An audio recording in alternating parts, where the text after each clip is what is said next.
ভক্তবৃন্দের চরণে আমার প্রণাম। আমি বীরভূম জেলার সিউড়ি শহর নিবাসী সৃজা পারুই।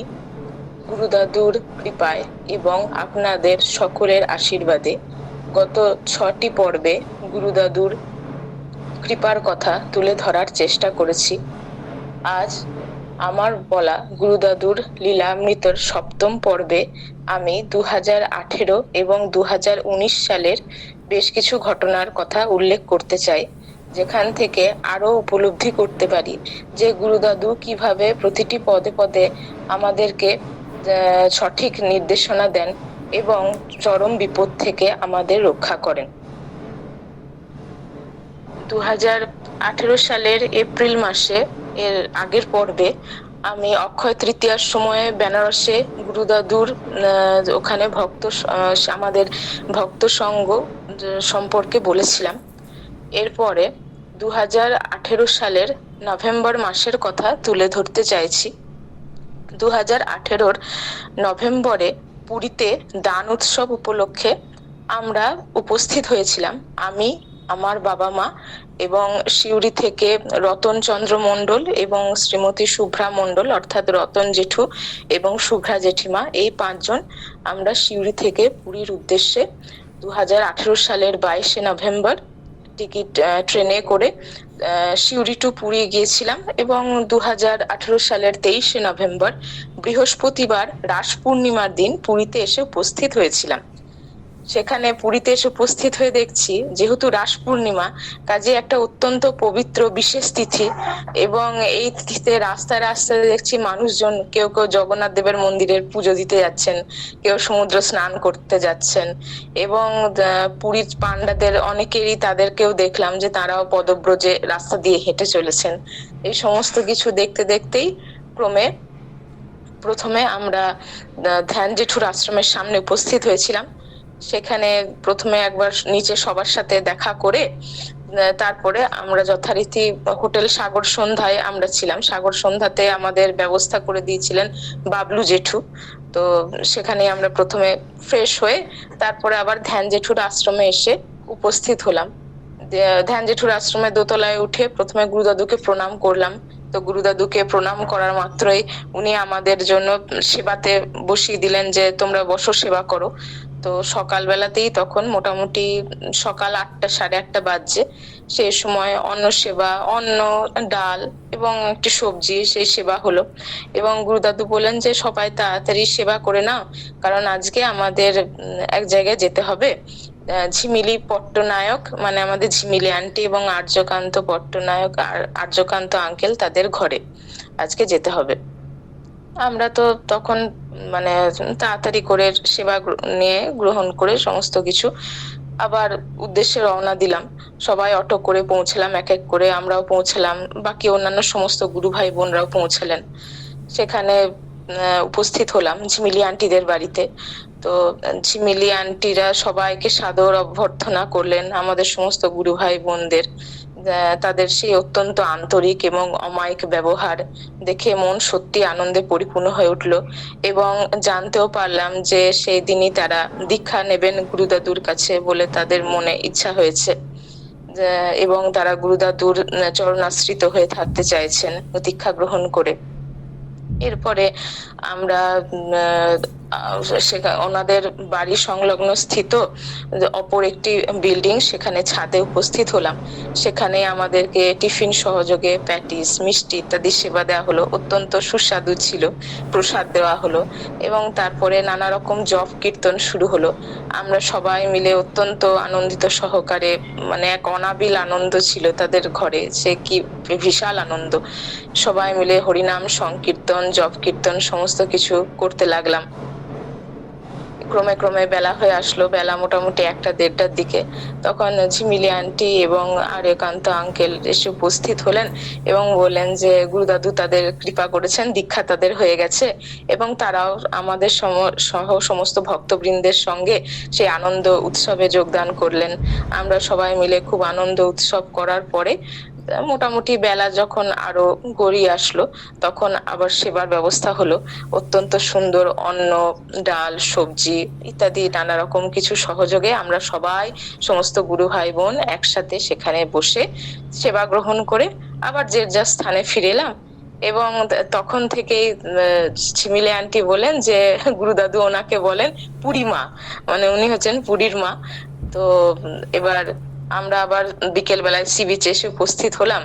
তো সেখানে আবার আমরা গুরু দাদুর সঙ্গে প্রত্যক্ষ করলাম সেই সমুদ্রের ঢেউয়ের তীরের যাওয়া এবং আসা, সেই স্রোত প্রত্যক্ষ করতে করতে অবশেষে নারায়ণ বন্দনা করে পুনরায় আমরা ধ্যান জেঠুর আশ্রমে ফিরে এলাম এবং সেখানে জপ কীর্তন করে রাতের সেবা গ্রহণ করে যে যার স্থানে আবার ফিরে গেলাম। পরের দিন অর্থাৎ 24শে নভেম্বর 2018 ছিল জগন্নাথ দেবের মন্দিরে সেবার দিন। মানে সেদিনকে আনন্দবাজারে আমরা সকল ভক্ত ভাই বোনরা মিলে সেবা গ্রহণ করেছিলাম।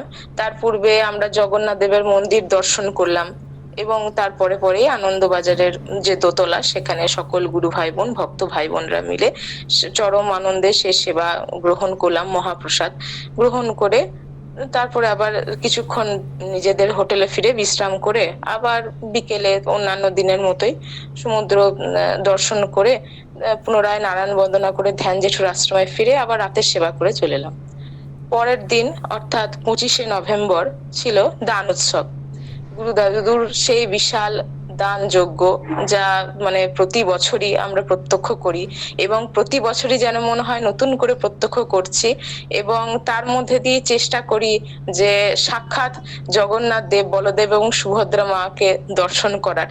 যারা পরম সৌভাগ্যবান তারা তাদের মানসচক্ষু দিয়ে সেটা উপলব্ধি করেছেন। আমাদের গুরু দাদু যেমন প্রত্যক্ষ করে ছেনি, তো আমাদের মধ্যেও আমরা যদি সাধারণ মনুষ্য চক্ষু থেকে বেরিয়ে এসে সেই মানস চক্ষু দিয়ে দর্শন করতে পারি, সেই প্রচেষ্টাই করতে লাগলাম। তো সেই দান উৎসব, বিশাল দান যজ্ঞ শেষ হলো এবং দান কার্য সমাধা হয়ে যাওয়ার পরে আমরা পুনরায় ধ্যান জেঠুর আশ্রমে দুপুরে সেবা গ্রহণ করে ফিরে এলাম এবং আবার বিকেলে সি বিচ দর্শন করে আবার ধ্যান জেঠুর আশ্রমে নাম সংকীর্তন করার পরে রাতের সেবা গ্রহণ করে যে যার স্থানে চলে গেলাম। তারপরের দিন অর্থাৎ 26শে নভেম্বর 2018 ছিল আমাদের প্রত্যাবর্তনের দিন পুরী থেকে। এবং শুনলাম তার আগের দিনে 25শে নভেম্বর যে গুরুদাদু পরের দিনে অর্থাৎ 26শে নভেম্বর 2018 খুব ভোর ভোরই কিন্তু পুরী থেকে কলকাতার উদ্দেশ্যে রওনা দেবেন। এবার যখন আমরা হোটেলে ফিরে এলাম 25শে নভেম্বর রাত্রিবেলা, তখন একটা কথা আমরা মানে ঠিক জিজ্ঞাসা করতে ভুলে গেছিলাম যে গুরুদাদু ভোরবেলায় ঠিক কখন রওনা দেবেন। তো সেটা ভেবে তো মায়ের খুব মন খারাপ হতে লাগলো যে তাহলে কি গুরুদাদুকে দর্শন করতে পারবো কিনা। তার কারণ হচ্ছে কি, এর আগের বারে যখন 16 সালে আমরা পুরী গিয়েছিলাম, তখন আমরা ছিলাম 17 তারিখ এবং 18 তারিখ। 18 তারিখে সন্ধেবেলার দিকেই আমাদের যেহেতু রিটার্ন টিকিট ছিল, কাজেই আমরা 18 তারিখে সি বিচ থেকেই তখন গুরুদাদুকে প্রণাম করে চলে এসেছিলাম। এবং পরে শুনেছিলাম যে গুরুদাদু 19শে ডিসেম্বর 2016 পুরী থেকে তখন কলকাতার উদ্দেশ্যে রওনা দিয়েছিলেন। কিন্তু এই বছর অর্থাৎ সে যেহেতু 2018 সালে আমরা একটু বেশি দিন ছিলাম এবং যেদিনকে আমাদের সন্ধেবেলায় রিটার্ন আছে সেই দিনই ভোরবেলার দিকে গুরুদাদুও পুরী থেকে কলকাতার উদ্দেশ্যে প্রত্যাবর্তন করবেন, রওনা দেবেন। কাজে মনে তো একটা ইচ্ছা ছিল যে গুরুদাদুকে ভোর ভোর দর্শন করব, প্রণাম করব। কিন্তু যেহেতু সেটা জিজ্ঞাসা করতে ভুলে গেলাম যে ঠিক কোন সময় গুরুদাদু রওনা দেবেন, কাজে মায়ের মনটা খারাপ হতে লাগলো যে কি জানি যে সময় হয়তো গুরুদাদু মানে রওনা দেবেন সেই সময় আমরা এমন হয়তো অচেতন অবস্থায় হয়তো ঘুমিয়ে রয়েছি যে গুরুদাদু রওনা দেবেন, অথচ আমরা বুঝতেই পারবো না হয়তো। সেটা ভেবেই মন খারাপ করে মা ঘুমিয়ে পড়লো এবং আমরাও ঘুমিয়ে পড়লাম। পরের দিনকে তখন আন্দাজ ভোর 4:30 হবে। হঠাৎই ঘুমের মধ্যে থেকেই মানে মায়ের ঘুমটা ভেঙে যায় প্রথমে এবং প্রথম দেখা যায় যে গুরুদাদুর নাম দিয়ে জয়ধ্বনি হচ্ছে, মানে সমস্ত জয়ধ্বনি, দিলীপ মামা, টুটুল মামা, জয় শিবানন্দ বাবা কি জয়, খুব জোরে জোরে হচ্ছে। এবং আরো সমস্ত ভক্তবৃন্দরা সব জয়ধ্বনি দিচ্ছেন।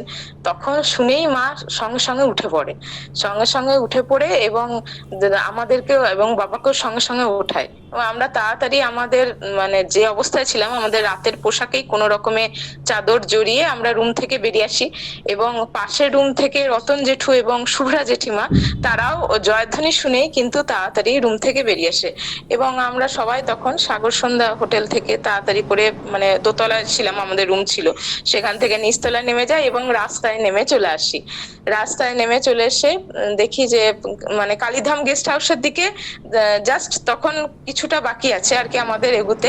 তা করতে দেখি যে গুরুদাদু তখন গাড়িতে কিন্তু অলরেডি বসে রয়েছেন এবং জয়ধ্বনি হচ্ছে বারবার গুরুদাদুর নামে, যে জয় শিবানন্দ বাবা কি জয়, দিলীপ মামা, টুটুল মামা এবং অন্যান্য সমস্ত গুরু ভাই গুরু বোনরা তারা প্রত্যেকেই জয়ধ্বনি দিচ্ছেন। জয়ধ্বনিতে আকাশ বাতাস একদম মুখরিত হয়ে উঠেছে। ঠিক সেই সময় গুরুদাদু হঠাৎ মুখ ঘুরিয়ে সাগর সন্ধ্যার যে রাস্তা হোটেলের সেই দিকেই কিন্তু তাকালেন। অর্থাৎ গুরুদাদুকে তখন কিন্তু আমরা একদম সরাসরি সচক্ষে দর্শন করলাম এবং সেটাতেই আমাদের মনে অত্যন্ত আনন্দ হলো যে এই যে সারা রাত আমরা ভেবেছি একটা মন খারাপ হয়েছে যে কি জানি গুরুদাদুকে দর্শন করার সৌভাগ্য হবে কিনা, তার কারণ হচ্ছে যে আমার মা কিন্তু অত্যন্ত সকাল সকাল ওঠেন, তার সকাল সকাল ওঠার অভ্যাসও আছে, বিভিন্ন তার কাজ থাকে এবং ঠাকুর পূজা অর্চনা ইত্যাদি থাকে, কিন্তু আমার আর বাবার অতটা সকাল সকাল ওঠার অভ্যাস নেই। কিন্তু এই যে গুরুদাদুকে দর্শন করব কিভাবে, মানে আমাদের 3 জনাকার 5 জনাকার মনটাই যে খারাপ ছিল যে আমরা যে সময়ে যে হয়তো দেরি হয়ে যাবে, হয়তো তখন দেখা যাবে গুরুদাদু অলরেডি রওনা দিয়ে দিয়েছেন, আমরা দর্শন করার সৌভাগ্য থেকে বঞ্চিত হব। তো এইটা ভেবে ভেবেই যে মন খারাপ, তো এটা যে সারা রাত আমাদের মনের মধ্যে যে দোলাচল হয়েছে সেটা গুরুদাদু অর্থাৎ আমাদের অন্তর্যামী নারায়ণ কিন্তু অলক্ষে ঠিক বুঝতে পেরেছেন। অর্থাৎ মনে যদি আমাদের কোনো সুপ্ত ইচ্ছা থাকে এবং সেটা যদি সদিচ্ছা হয় এবং আমরা যদি সেটার জন্য আমাদের গুরুরূপী ভগবানকে যদি অন্তর থেকে ডাকতে পারি, তাহলে তিনি কিন্তু সেই ইচ্ছা অলক্ষেই পূরণ করে দেন। কিভাবে পূরণ করে দেন তা কিন্তু আমরা অনেক সময় আমাদের সাধারণ বুদ্ধি দিয়ে তা বিচার করে উঠতে পারি না। তো গুরুদাদুকে পরম আনন্দিত চিত্তে আমরা দর্শন করলাম, প্রণাম করলাম, তারপরে গুরুদাদু রওনা দিলেন এবং জয়ধ্বনি ক্রমাগত মুখরিত হতে লাগলো। তারপরে আস্তে আস্তে আমরা ক্রমশ আবার নিজেদের হোটেলে ফিরে এলাম, সারা দিনটা কাটালাম। দুপুরে সেবা একটু হোটেলে খেয়ে তারপরে আবার সন্ধ্যের দিকে প্রস্তুতি নিলাম প্রত্যাবর্তনের জন্য এবং অবশেষে গুরুদাদুর আশীর্বাদে খুব সুন্দরভাবে আমরা পুরী থেকে আবার সিউড়ি ফিরে এলাম। তো এটা 2018 সালের ঘটনা বললাম যে গুরুদাদু কিভাবে আমাদের মানুষের অন্তরের ছোট ইচ্ছাও পূরণ করেন এবং তাকে অন্তর দিয়ে যদি কেউ ডাকতে পারে তাহলে তিনি সেটা কিভাবে পূরণ করে দেন তা কিন্তু আমরা সব সময় মানে এটা ভেবেও কিন্তু অত্যন্ত আশ্চর্য হয়ে যেতে হয়। এরপরে আমি 2019 সালের আগস্ট মাসের ঘটনাবলীর কথা তুলে ধরতে চাই। 2019-এর আগস্ট মাসে ছিল গুরুদাদুর জন্মোৎসব। তার জন্য আগে থাকতেই আমরা মোটামুটি প্রায় 2019-এর এপ্রিল মে মাস থেকেই রিজার্ভেশন করিয়েছিলাম। তো সিউড়ি থেকে আমি, মা, বাবা এবং শুভ জেঠু এবং রমা জেঠিমা এই 5 জন আমরা রওনা দিয়েছিলাম সিউড়ি থেকে। তো আমরা যথারীতি আগস্ট মাসের 7 তারিখে পৌঁছে যাই, 7ই আগস্ট 2019 আমরা বেনারসে পৌঁছে যাই। সেখানে তো দেখছি বহু ভক্ত সমাগম হয়েছে গুরুদাদুর জন্মোৎসব উপলক্ষে এবং এক বিশাল আয়োজন হয়েছে। আশেপাশে মানে বহু ঠাকুর এসছেন, রান্নার ঠাকুর এসছেন, কারণ যে এত এত ভক্ত সেবা হবে, ভক্ত সেবার যে আয়োজন হবে তার জন্য গুরুদাদুর সমস্ত কিছু যেন এক মানে সমস্ত এই বিশাল কর্মযজ্ঞের যেন হোতা হয়ে সবাইকে সেই সুনির্দিষ্ট দায়িত্ব অর্পণ করেছেন। তো আমরা তখন সেবা গ্রহণ করলাম, দুপুরে সেবা গ্রহণ করে আবার নিজেদের যে হোটেল আমরা ছিলাম শিবালা আশ্রম, সেখানে ফিরে এসে আবার বিশ্রাম গ্রহণ করলাম। তো আমি যখন আমরা বেনারসের উদ্দেশ্যে রওনা দিই সেই সময় আমার শরীর শুরু থেকে একটু খারাপ ছিল, কাজেই সন্ধ্যের দিকটায় আমরা গুরুদাদুকে দর্শন করতে যেতে পারিনি। নিজেদের আশ্রমে বিশ্রাম নিলাম এবং সামান্য কিছু রাতের সেবা করে ঘুমিয়ে পড়লাম। পরের দিন অর্থাৎ 8ই আগস্ট 2019 ছিল গুরুদাদুর জন্মোৎসব। আমরা যথারীতি, আমি এবং মা বাবা এবং শুভ জেঠুরামা জেঠিমা, আমরা যথারীতি খুব তাড়াতাড়ি তৈরি হয়ে সকাল 7টার মধ্যেই কিন্তু বেনারসের 20 নাম্বার রুমের ওখানে পৌঁছে গেলাম। তখন গুরুদাদুর জন্য উপলক্ষ করে এক বিশাল প্রসেশনের আয়োজন হলো এবং সমস্ত জায়গাতেই গুরুদাদুকে নিয়ে জয়ধ্বনিতে আমরা প্রত্যেকেই জয় শিবানন্দ বাবা কি জয় বলতে বলতে সমস্ত জয়ধ্বনি দিতে দিতে আমরা কিন্তু 20 নাম্বার রুম থেকে ধর্মসংঘে অনুষ্ঠানের আয়োজন হয়েছিল সেখানে এসে উপস্থিত হলাম। চারিদিকে এক অনাবিল আনন্দ, যেন মনে হচ্ছে যে আমরা সকলে হেঁটে চলেছি সার দিয়ে এক বিশাল কর্মযজ্ঞের অংশীদার হতে। তো ধর্মসংঘে সেখানে প্রথমে উপস্থিত হয়ে আমরা প্রথমে সেবা গ্রহণ করলাম। আমাদের টিফিনের ব্যবস্থা হলো, ধর্মসংঘের লাগোয়া একটি রুম আছে, সেখানে সবাই বসে টিফিন করলাম, এক এক করে সবাই টিফিন করলেন। টিফিন করার পরে আমরা ধর্মসংঘের যে মেন হল যেখানে অনুষ্ঠান হচ্ছিল সেখানে এসে আবার উপস্থিত হলাম। তারপরে ক্রমে এক এক করে প্রথমে গুরুদাদুর পাদবন্দনা করা হলো, তাকে পুষ্পাঞ্জলি করা হলো গুরুদাদুকে, এবং গুরুদাদু সবাইকে আশীর্বাদ করছিলেন এবং দক্ষিণা স্বরূপ 10 টাকা করে দিচ্ছিলেন। আমরা প্রত্যেকে সেটি সযত্নে রেখে দিলাম। এরপরে ক্রমে ক্রমে সকল ভক্তবৃন্দের যখন হয়ে গেল গুরুদাদুকে পুষ্পাঞ্জলি দেওয়া এবং গুরুদাদুর অর্চনা করা, প্রণাম নিবেদন করা, তখন আমরা প্রত্যেকে আবার নিজেদের স্থানে নিজেদের চেয়ারে ফিরে এসেছিলাম। এবং সেই মুহূর্তে গুরুদাদু কিন্তু মঞ্চে আসীন ছিলেন এবং গুরুদাদুর সাথে গুরুদাদুর দুই পাশে ছিলেন অসীম আঙ্কেল, দেবাশিস মামা, নিরঞ্জন পিসেমশাই, অরুণিমা আন্টি এবং আরো অনেকেই ছিলেন। তারা প্রত্যেকেই মঞ্চে গুরুদাদুর সাথে একই আসনে দুপাশে আসীন ছিলেন। ইতিমধ্যেই একটি হঠাৎ অদ্ভুত ঘটনা ঘটলো। গুরুদাদুর তো অনুষ্ঠান উপলক্ষে মানে ধর্মসংঘে তো অনেক বড় করে প্যান্ডেল হয়েছিল, তো সেই গুরুদাদু যেখানে বসে আছেন সেই মঞ্চস্থিত খুব নিকটেই একদম উপরে মানে প্যান্ডেল লাগোয়া একটি লাইট হঠাৎ করেই প্রথমে স্পার্ক করতে শুরু করলো। প্রথমে কিছুক্ষণ স্পার্ক করলো, তারপরে নিভে গেল। আমরা তো চমকে উঠলাম, দেখলাম সবাই মিলে ওই দিকেই তাকিয়ে থাকলাম। তারপরে আবার দেখছি আবার কিছুক্ষণ পরে আবার স্পার্ক করলো এবং সেটি নিভে গেল। আমরা আবারও মানে চমকে উঠলাম। তারপরে তৃতীয়বার যখন দেখলাম স্পার্ক করলো, তখন কিন্তু সেই লাইটটির গায়ে একটু করে আগুন ধরে গেল। এবার আগুন যেই ধরে গেল তখন কিন্তু অনেক ভক্ত ভাই বোন তারা আশঙ্কিত হয়ে গেলেন। অনেকে এমনই আশঙ্কিত হয়ে গেলেন যে তারা তাদের নিজেদের বাড়ির লোককে ছেড়েও কিন্তু নিজের প্রাণে বাঁচার জন্য সেই হল ছেড়ে বেরিয়ে যেতে লাগলেন। কিন্তু আমরা বসেই ছিলাম এবং বসে বসে গুরুদাদুকেই স্মরণ করছিলাম এবং এক মনে গুরুদাদুকে ডাকছিলাম যে দাদু, তুমি কিন্তু এই যে হঠাৎ করে আকস্মিক যে বিপদ উপস্থিত হয়েছে, তুমি এটাকে তুমি কেবলমাত্র তুমি মুক্ত করতে পারো আমাদের। তো এক মনে ডাকছিলাম। কিন্তু গুরুদাদু ছিলেন একদম অচল অবিচল। তিনি যে মঞ্চে যেভাবে আসীন ছিলেন ঠিক সেভাবেই বসে রইলেন এবং তার দুই পাশে অসীম আঙ্কেল, আমাদের অরুণিমা আন্টি, দেবাশিস মামা এবং নিরঞ্জন পিসেমশাই, তারাও কিন্তু গুরুদাদুর সাথে সাথে সমানভাবেই অবিচল ছিলেন এবং তারাও একইভাবে দুই পাশে সমান স্থিরভাবেই বসে রইলেন। বাকি কেউ কেউ হয়তো অনেকে অবিচল ছিলেন, কিন্তু তারা ছিলেন একদম অটল অবিচল, ঠিক গুরুদাদুর একদম যেভাবে ছিলেন তারাও সেভাবেই ছিলেন। এবং আমরাও দর্শক আসনে বসে কিন্তু এক মনে গুরুদাদুকে স্মরণ করছিলাম। যাই হোক, গুরুদাদুর এমনই লীলা, তার জাস্ট 1-2 মিনিট পরেই কিন্তু হঠাৎ আপনা থেকেই কোনো কিছু না করতেই আপনা থেকেই সেই স্পার্কিং থেমে গেল এবং লাইটটি আবার স্বাভাবিক অবস্থায় কিন্তু রইল। এটি কিন্তু কেবলমাত্র গুরুদাদুরই লীলা, যা তাছাড়া কোনোভাবেই সম্ভব নয়। এবং সেই স্পার্কিং এবং আগুন বন্ধ হতেই কিন্তু আবার যে যে ভক্ত ভাই বোনেরা সাময়িক বিচলিত হয়ে তারা হলের বাইরে বেরিয়ে চলে এসেছিলেন, তারা আবার ক্রমাগত আশ্বস্ত হয়ে এক এক করে ভেতরে প্রবেশ করতে লাগলেন। অর্থাৎ এই ঘটনার মাধ্যম দিয়ে আমি এটুকুই উপলব্ধি করতে পেরেছি যে গুরুদাদু কিন্তু সাময়িকভাবে অনেক সময় আমাদের পরীক্ষা করেন, যে হঠাৎ করে হয়তো একটি বিপদ বা সাময়িক বিপর্যয় উপস্থিত হয়েছে, তো এই অবস্থায় আমরা গুরুদাদুর লক্ষ্যে অবিচল থাকতে পারি কিনা, তার প্রতি অগাধ গভীর বিশ্বাসে আমরা অটল অবিচল থাকতে পারি কিনা, সেই পরীক্ষায় কিন্তু মাঝে মাঝে গুরুদাদু এই ছোট ছোট লীলার মাধ্যম নিয়েই কিন্তু করিয়ে নেন।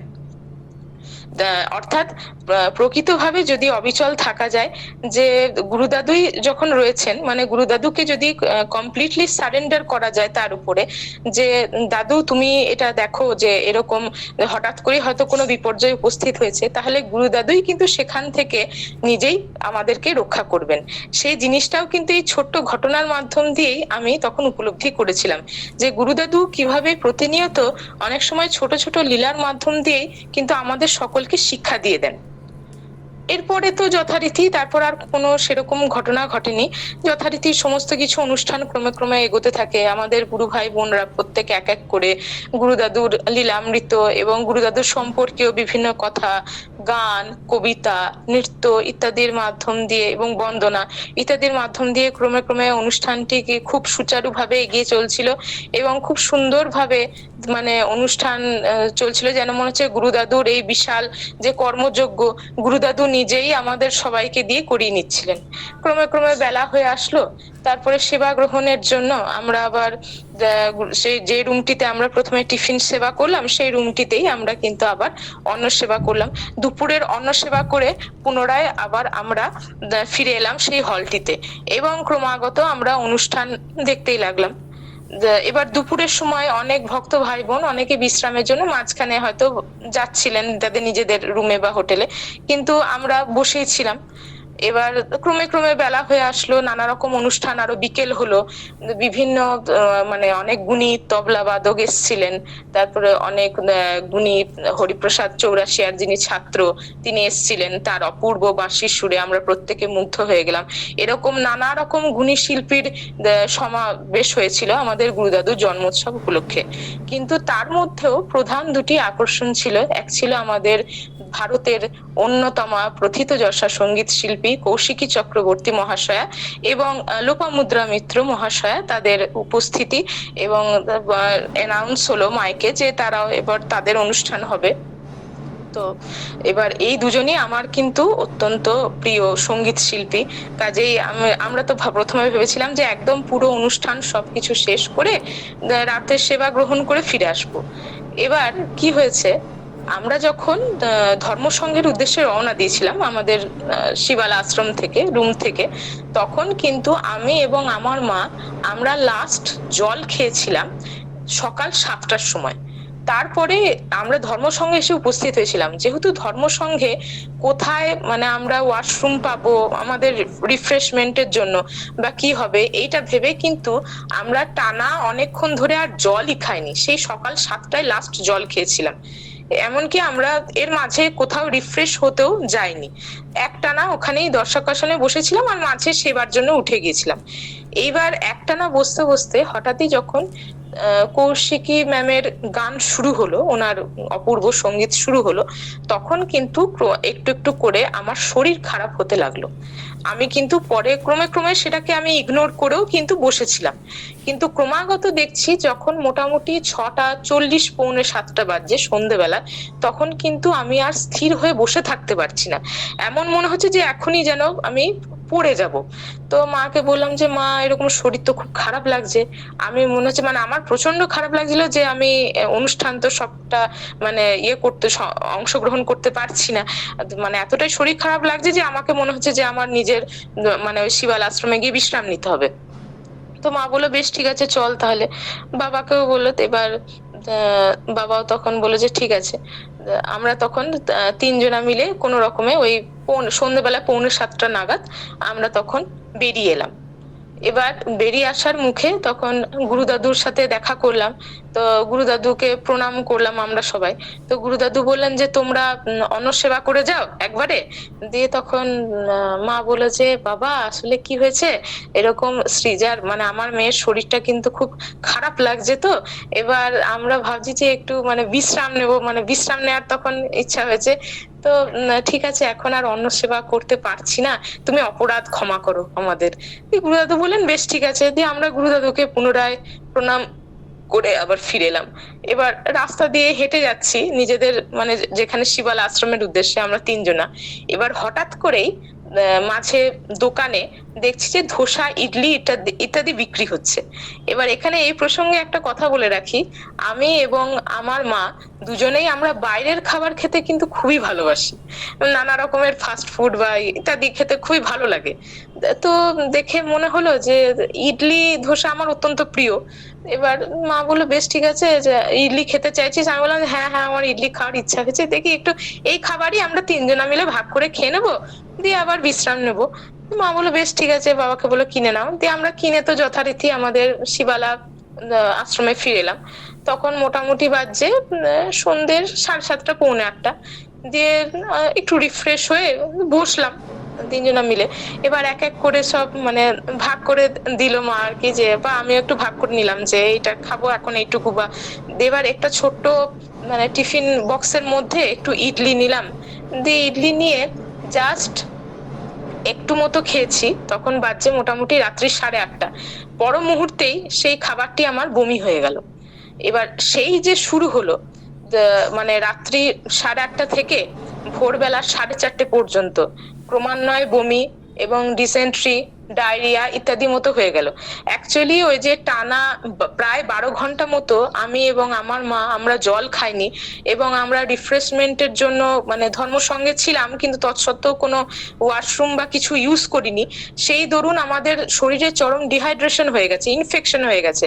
কাজেই সেই প্রভাবটা পড়লো যে একদম সন্ধ্যে 8:30 থেকে ভোরবেলা 4:30 পর্যন্ত মানে আমাদের শরীর একদম অত্যন্ত তখন খারাপ।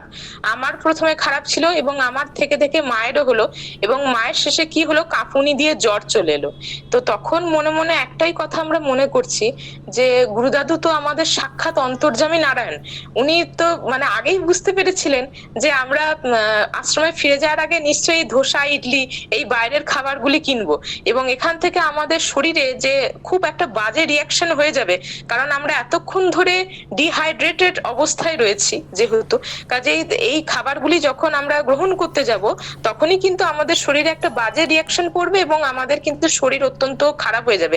এটা গুরুদাদু তো আগেই বুঝতে পেরেছিলেন। কাজেই গুরুদাদু চেয়েছিলেন যে যাতে আমরা অন্ন গ্রহণ করি। তাহলে আজকে যদি আমরা গুরুদাদুর কথাতে অন্ন গ্রহণ করে নিতাম, তাহলে কিন্তু আমাদের এই শরীর খারাপ এগুলো কিছুই হতো না। কারণ গুরুদাদুর প্রসাদ কেবলমাত্র হচ্ছে, তার মধ্যে গুরুদাদুর আশীর্বাদও মিশ্রিত রয়েছে। কিন্তু আমরা তখন যে সাময়িকভাবে যেহেতু সারাদিনের কর্মকাণ্ডের জন্য কিছুটা শ্রান্ত ছিলাম, কাজেই তখন আমাদের কাছে বিশ্রাম নেওয়াটাই হয়তো অধিক মানে আমাদের মনে এসছিল। কাজেই তখন গুরুদাদুর কথাটাকে যে আমরা তখন মানে অতটা মানিনি, কাজেই সেই জিনিসটা কিন্তু আমি সেই সময় চরম শরীর খারাপের মধ্যে উপলব্ধি করতে পারছিলাম যে গুরুদাদু ভালো মতোই জানতেন যে আমাদের শরীর তো খারাপ হবেই, কারণ তিনি সাক্ষাৎ অন্তর্যামী নারায়ণ আমাদের। এবং কিন্তু তৎসত্ত্বেও যে আমরা মানে গুরুদাদুর অন্নের সেবার চেয়ে সেই ধোসা, ইডলি বাইরের গ্রহণ করলাম, এবং সেই জিনিসটি আমাদের শরীরে চরম বিষক্রিয়া সৃষ্টি করলো। যাই হোক, সেই চরম অবস্থাতেও আমি কিন্তু গুরুদাদুর জপ করতে থাকলাম, আমি মা প্রত্যেকে, এবং ক্রমে ক্রমে গুরুদাদুর কৃপায় তখন সুস্থ হয়ে গেলাম। পরের দিন সকালে বাবা যখন গুরুদাদুকে প্রণাম করে জানালো যে এই ঘটনা ঘটেছে, তখন গুরুদাদু বলেন যে তোমরা ফাস্টিং করো। ফাস্টিং হলো, সারাদিন আমরা বিশেষ কিছুই আর গ্রহণ করিনি। এবার ক্রমে ক্রমে সেদিনকেই অর্থাৎ 9 আগস্ট 2019 সাল আমাদের ছিল রিটার্ন, মানে বেনারস থেকে সিউড়ি। এবার আমার তো শরীর এতটাই খারাপ মনে হচ্ছে যে আমি মানে বিছানা থেকেই উঠতে পারবো কিনা, কিন্তু গুরুদাদুর আশীর্বাদ এমনই, গুরুদাদুই কিন্তু সেই শক্তি আমাকে দিয়েছেন। অন্য সময় কিন্তু এটা সম্ভব হতো না, কিন্তু গুরুদাদুর ধামে এসছি, গুরুদাদুর আশ্রমে, তো গুরুদাদুর আশীর্বাদ অবশ্যই আমাদের সকলের মাথার উপরে থাকবেই। কাজেই গুরুদাদু সেই আশীর্বাদ করলেন যেন অলক্ষ্যে থেকেই, এবং আমরা সেই আশীর্বাদে আমার যে শক্তি সঞ্চার হলো মনে, আমার এবং আমার মায়ের মনে, কারণ আমাদের দুজনাকারই শরীর খুব খারাপ ছিল, তো যেন মনে হচ্ছে দেহে নতুন করে বল পেলাম গুরুদাদুর আশীর্বাদে। এবার যখন আমরা অটো করে আর কি বেনারস মানে দীনদয়াল উপাধ্যায় স্টেশনের উদ্দেশ্যে রওনা দেব, তো সেই সময় প্রত্যেকবার হয় কি, এর আগে যতবার হয়েছে 17 সাল এবং 18 সালে আমরা স্টেশনে রওনা দেওয়ার আগে গুরুদাদুকে সাথে দেখা করে প্রণাম করে আসি। আসি। কিন্তু এইবারে যেহেতু আমাদের শরীর অত্যন্ত খারাপ ছিল, কাজেই 9th আগস্ট 2019 আমরা কিন্তু সকালে গিয়ে গুরুদাদুকে প্রণাম পর্যন্ত করতে পারিনি, আমাদের চরম শারীরিক অসুস্থতার কারণে। এবার রমা জেঠিমা, শুভ জেঠু ওরা সকালে গিয়ে আগেই প্রণাম করে এসছে, কিন্তু আমাদের প্রণাম হয়নি। তো এবার সেই সময় আমরা যখন বিকেলের দিকে ফিরে যাচ্ছি, তখন রমা জেঠিমা বললো যে এই সময় হয়তো বাবা হয়তো ব্যস্ত থাকবেন কোনো কাজে, বাবাকে হয়তো এই সময় এখন পাওয়া যাবে না। কিন্তু মা বললো যে না, তবু যাই একবার, আশ্রমের কাজ দিয়ে তো যাই, যদি বাবা এই সময় সরাসরি আমাদের সামনে উপস্থিত নাও থাকেন, তাও কিন্তু আমরা ওই বাবার যে রুম, কক্ষ, সেটিকেই প্রণাম করে আমরা চলে আসবো। তো ব্যাপারটা হচ্ছে যে গুরুদাদু কিরকম অন্তর্যামী, আমরা যে যাচ্ছি, আমরা যখন দাদুর আশ্রমের সামনে দিয়ে যাচ্ছি আর কি, যে আশ্রমের কাছে অটোটা থামালাম, তখন দেখছি গুরুদাদু অলরেডি কিন্তু আশ্রমের যে উপরের ব্যালকনি, সেখানেই কিন্তু পায়চারি করছেন, এবং আমাদের সাথে সরাসরি মানে একদম দেখা হয়ে গেল। অর্থাৎ আমরা যে মনে মনে ভেবেছি, আমাদের যে চরম মন খারাপ হয়েছে যে গুরুদাদুকে দর্শন করতে হবে, এবং অন্তরের এই যে আকুতি, মানে হচ্ছে যে আমি মানে এটা বলা হয় যে কেউ যদি ভগবানের দিকে তার সদিচ্ছা অনুযায়ী 2 পা বাড়িয়ে দেয়, তাহলে ভগবান যেন তার দিকে একবারে 10 পা এগিয়ে যান। এবার ওই যে আমাদের মনে যে চরম আকুতি এবং মন খারাপ হয়েছে যে আমাদের চরম শারীরিক অসুস্থতার কারণে আমরা গুরুদাদুকে সকালে মানে দেখা করে প্রণাম করতে পারিনি, তো সেটা অন্তর্যামী নারায়ণ তো আগেই বুঝে গেছেন। কাজে তিনি আমাদের দর্শন দেওয়ার জন্যই নিজে থেকেই এসে সাক্ষাৎ উপস্থিত হয়েছেন ব্যালকনির সামনে, যাতে আমরা দর্শন করতে পারি। তো আমরা যথারীতি গুরুদাদুকে দেখি সঙ্গে সঙ্গে অটো থামিয়ে যে আশ্রমে উঠে গেলাম। উঠে গুরুদাদুর সঙ্গে দেখা করে, গুরুদাদুকে প্রণাম করে আবার আমরা নিচে নেমে অটোতে করে দীনদয়াল উপাধ্যায় স্টেশনে পৌঁছালাম। এবং গুরুদাদুর আশীর্বাদে আমাদের চরম শারীরিক অসুস্থতা সত্ত্বেও গুরুদাদুর বলে আমরা কিন্তু সিউড়ি থেকে সেই আমরা বেনারস থেকে আমরা সিউড়ির উদ্দেশ্যে কিন্তু ফিরে এলাম খুব ভালোভাবেই। প্রণাম, গুরুদাদুর চরণে প্রণাম, আপনাদের সকলের চরণে